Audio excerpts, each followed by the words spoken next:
All right, welcome back to Detroit Next, the podcast that's all about the upcoming municipal elections here in Detroit.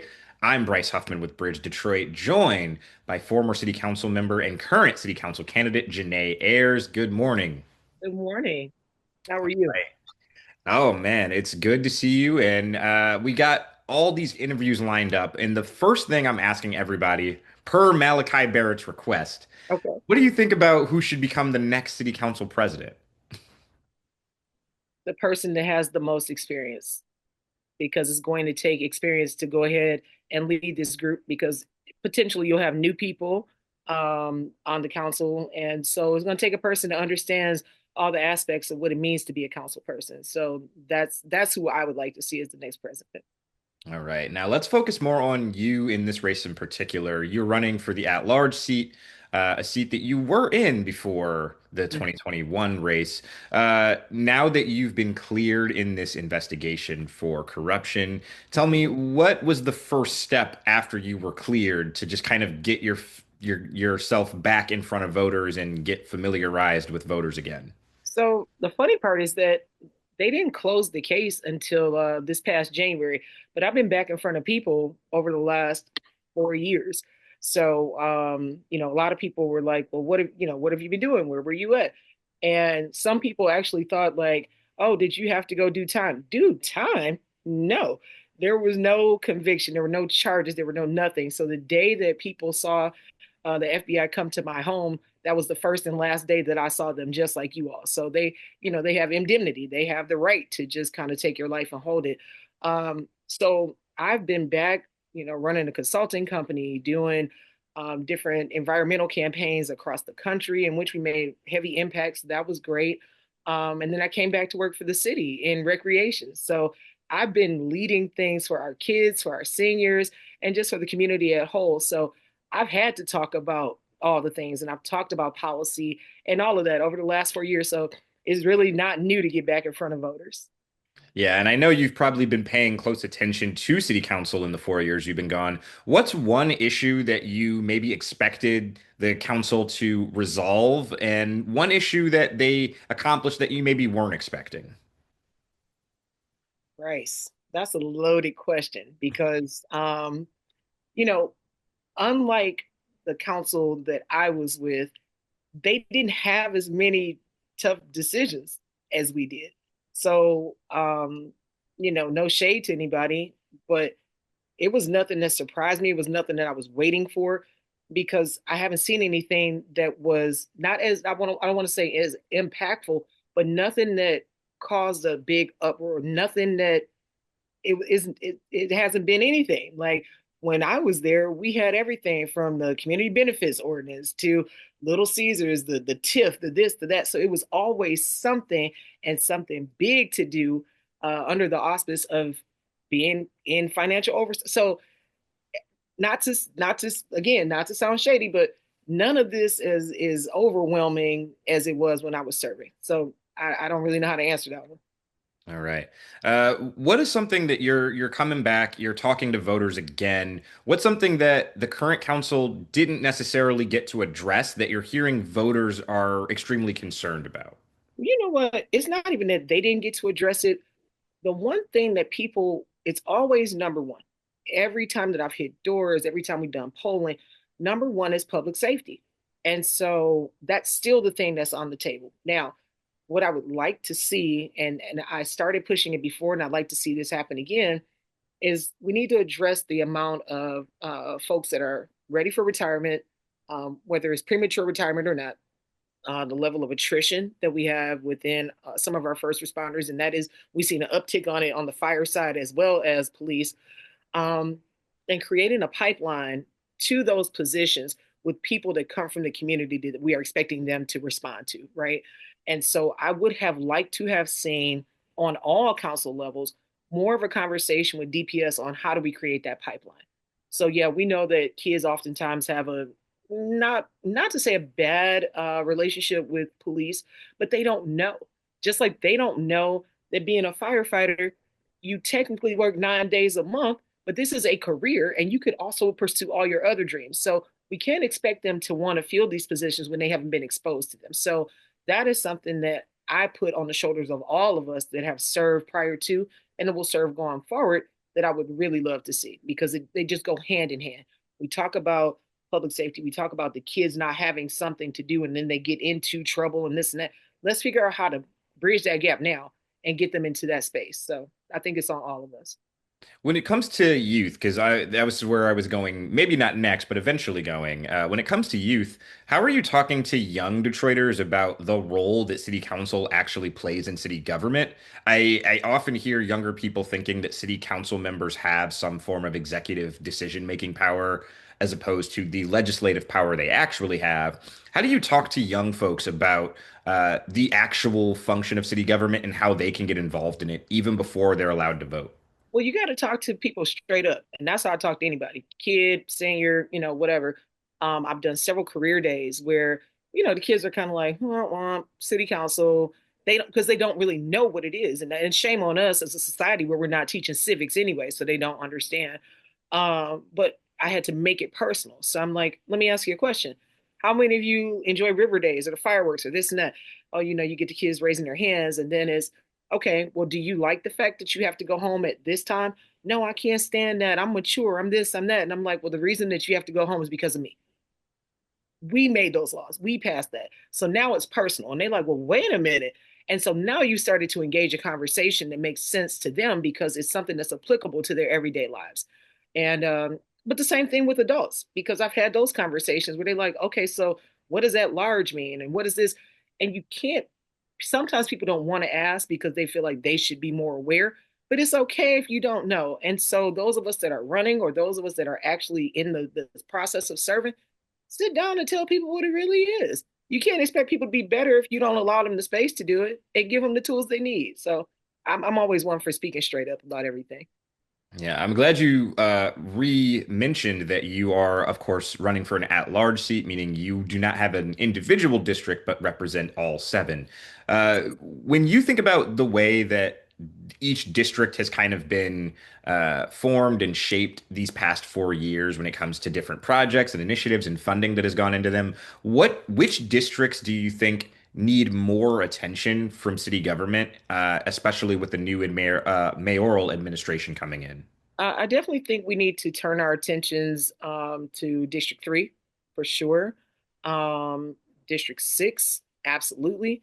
And then District 7 need to be at the forefront. Not to say that anybody else should not be getting attention, but these are the ones that I think have really, they have so many different parts of their districts that we can use for so many different things. And we could potentially attract so many different types of industry into those spaces as long as we start creatively thinking and then engaging the people that are there because we know that oftentimes in certain parts of district 3 districts, well, not so much 7 but 3 and 6, some of it is densely populated, some of it is not. And so how do we best utilize that space for the betterment of the city but the betterment of the abutting community? So I'd like to see the strategic neighborhood plan extend a bit further with a bit more creativity in those couple districts.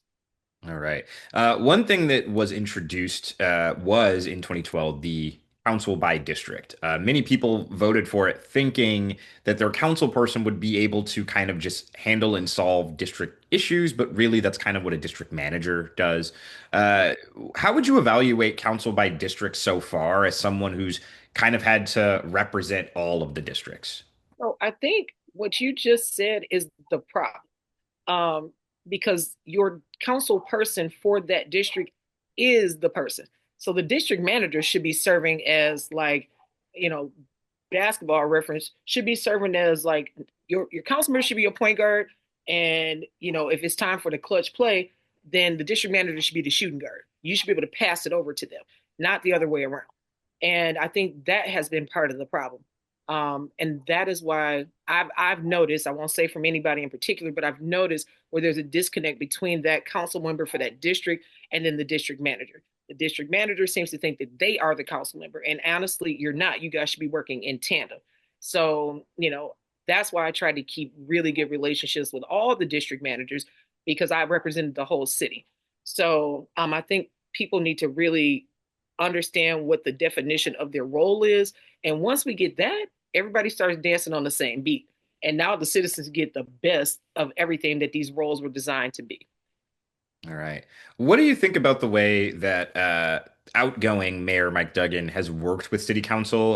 There's kind of been this two-sided approach to this conversation where some people are like, well, they're cooperating and that's good.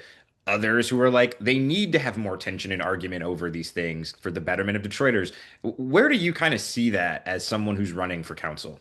So someone that's running, but someone that served for almost 7 years, what people don't know is the things they don't see. So I took a lot of heat where, oh, you're Duggan's girl. Oh, no, no. I just know that we don't want to be in the space of where Detroit was before, where you got name calling and all that. So what can happen is I don't have to do this on camera. Because for what? So that you can say, oh, well, she publicly disagreed with him. I publicly disagree with him any other time, but it doesn't get to the betterment of the things that we want. So I can go have this meeting with him. And what if people are really paying attention, the things that he presents might be one way. By the time we've had these backdoor meetings, these knockdown dragouts, because we've had them, I walk away with what I need for my constituents, and he walks away with something that he can chew on. And so I admire and I definitely respect the way that the councils that have had to deal with Mike Duggan have done it in a way that it's not embarrassing for the citizens, even though they think that's what they want. You don't want it because you never know how something like that could play out publicly. So I think we've been able to accomplish the things that have been for the betterment of the city in the way that they've done it. All right. Now, I got to ask your opinion on the mayor's race. Not necessarily the candidates, but the situation that they're facing, the situation the city's facing. Mhm. We have an obviously very antagonistic federal government when it comes to Detroit. Yes. I'm not going to dwell on that any more than I need to. Okay. And we also have, we're just going to have fewer resources to get some of these projects off the ground, to invest in different things. We keep hearing people talk about what they want to see. When it comes to the resources that the next mayor is going to have, what are some things that the next council is going to have to do to kind of support them with this lack of resources? So I'm glad you asked that question, Bryce, because it touches on a few things. So let me try to answer your question first. Um, a lot of people that are up for election for mayors across the country, I feel for them, and I actually respect them a lot that they want to take it on right now. Some people are not in the same spot as Detroit, but let's be honest, we have relied on federal resources to get us where we are, and the sustainability is just not there. It's not, and we know that. And that was something that has troubled me over the last 6 years because I'm like, we're moving in the right direction, and it looks great, but how are we able to sustain this? Because even if it's not federal dollars, we're thinking, oh, philanthropic dollars, but philanthropic dollars are essentially federal dollars, right? So all these things are tied together. I think Detroit is going to have to certainly figure out new revenue streams. We're going to have to be creative about it. I think there are ways to get to some things based on the amenities that we have at our disposal. And some folks are not going to like it, but guess what? It is what it is because we can no longer try to float the budget strictly on property tax and income tax. Like we've got to do something different. So that is what I would implore whoever the next council members are and whoever the next mayor is. You got to start thinking creatively, and I mean start thinking about it yesterday. So those are the things that kind of kept me up at night, right? Um, but this other part about deliverables and things like that, like I think people have a high bar at this point in the city of Detroit, and it doesn't matter which of the two candidates it is or whoever was running.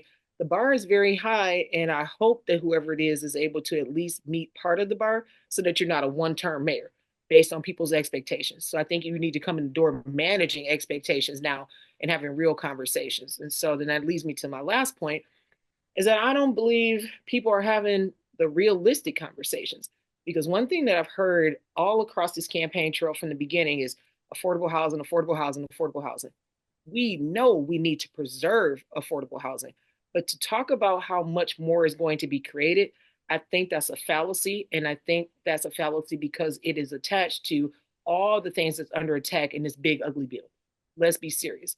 We're talking about HUD. Like, we don't create the equation for affordable housing. That's created on the federal level. So if we're not having conversation and building bridges and relationships with folks on the federal level, whether it's on the left side, the right side, or in the middle, we're not talking about anything. And so I may be the outlier in these different forums and events that I've been to where I'm like, you keep asking me about affordable housing, but let me tell you about this. Let me tell you what this really looks like. And even when you break it to the lowest common denominator about the equation used to create AMI, we're talking about Detroit, Warren, and Livonia. That's not apples to apples. It will never be affordable for a Detroiter based on that. So I think there are just so many things tied into where the federal government plays a part and how it has such a massive impact on municipal government that if we aren't having a really true, transparent conversation, we're just serving fluff and mirrors, and I don't believe in doing that. All right. Let's tackle some things that actually go into affordability. One of them, particularly for Detroiters between 25 and 35, is the high property taxes once you buy a house. Yeah, It has wiped a lot of people off the housing search, yeah, basically, yeah. uh, just because it's not affordable. What Mm-hmm. can be done from a legislative perspective, from city council, maybe even from the state level, to lower property taxes? And then how does the city kind of replace that tax revenue? So I'm glad you said that part because I'm like, Bryce, we've been living off of property tax and income tax. And so if we find a way to shrink it immediately, then all the other services don't come with it. So now you're like, well, why did I buy this house? Because I'm not getting trash picked up. You know what I mean? So in that, I think we need to be able to make programs like pay as you stay, more robust. I think like the Hope program, that's another one that we need to invest more money in. But even before we get to those programs, so those programs come after you are in a rut, right? I've always been a firm supporter of making sure that our assessor's office is more robust. We need to make sure that they have all the training that they need so that we can in-house move people up into different spaces, different titles, so they can go out and do this thing. People were overassessed. We know that. I'm a homeowner in Detroit. I was overassessed as well. But we're so archaic in our tools and our technology that if we aren't tackling that, we're always going to be in a rut. So I think again, it goes back to finding different and more creative ways to get a tax revenue streamlined into the city so that we aren't so hell bent on property taxes and income tax, making sure that those folks that assess our properties have everything that they need so that way they can make the most educated assessment based on the technology and just the skills that they have. Then we can start thinking about what does this look like and how do we shift from such a reliance on property taxes. All right. And then just last question. If you could, you already mentioned public safety is something that you hear all the time, but if you could just list your three biggest priorities for what you would like to accomplish if you get elected and how you plan to go about that in as much detail as you can, because obviously some of this is not up to city council. Yeah, absolutely. So, the whole public safety component, that's number one because it all goes together. So, public safety leads me into the second portion, which is our neighborhoods and really moving and growing that strategic neighborhood plan that we had, which covered different parts of at least five of the districts. That needs to be expanded. It needs to go to more corridors and thoroughfares that I think have really cool ways that they could impact the city in a different way.